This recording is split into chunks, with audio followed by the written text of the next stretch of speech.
आतिशी का यह जवाब 30 अक्टूबर का है, जिस दिन जमानत रद्द हुई थी। कानून के जानकार भी सवाल उठा रहे हैं कि एक सरकारी गवाह के कहने पर कितना भरोसा किया जा सकता है। अगर सरकारी गवाह की बात में दम भी है तो अब तक पैसे के लेन देन को ठोस रूप से सत्यापित और स्थापित किया जा सकता था। जब पैसे के लेन देन की बात साबित नहीं हो सकी तो अचानक से 338 करोड़ की बात आ गई। इतनी बड़ी राशि के मामले में कुछ तो ठोस होना चाहिए था। यह केस अगस्त 2022 का है। 8 महीने से सिसोदिया जेल में है। हजारों पन्नों की चार्जशीट दायर करने के बाद जांच एजेंसियां अस्थायी तौर पर सबूत पेश कर रही हैं, जिसे कोर्ट स्वीकार कर बेल नहीं दे रहा। कानूनविदों का मानना है कि जमानत का यह फैसला उस सिद्धांत को पलटता है कि अपवाद के तौर पर ही जमानत रद्द होनी चाहिए। मनीष सिसोदिया जांच में सहयोग कर रहे हैं, कहीं भागने वाले नहीं, तब भी उन्हें जमानत नहीं मिली। सुप्रीम कोर्ट ने कहा कि अभियोजन पक्ष ने भरोसा दिया है कि उचित कदमों को उठाते हुए मामले का ट्रायल अगले 6 से 8 महीने में पूरा कर लिया जाना चाहिए।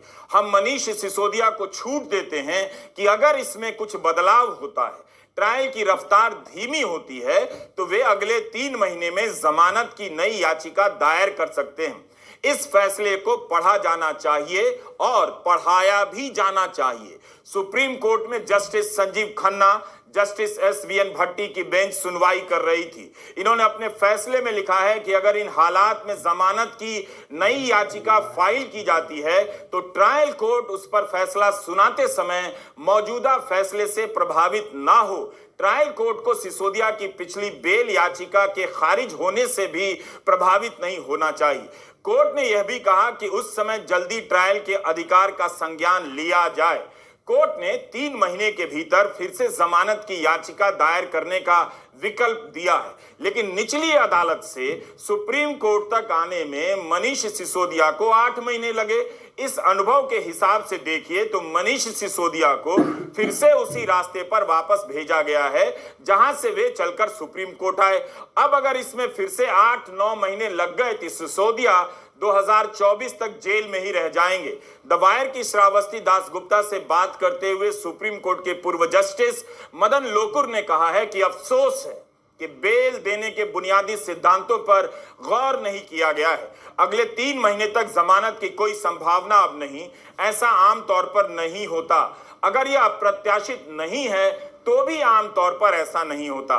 दीवानी मुकदमों में जमानत को यथास्थिति के बराबर माना जाता है। 8 महीने में ट्रायल पूरी हो जानी चाहिए, यह असंभव लगता है। 1 साल तक सीबीआई की एक चार्जशीट को लेकर आरोप तय नहीं हो सके। एक केस में 31,000 पन्नों की चार्जशीट है, 294 गवाह हैं।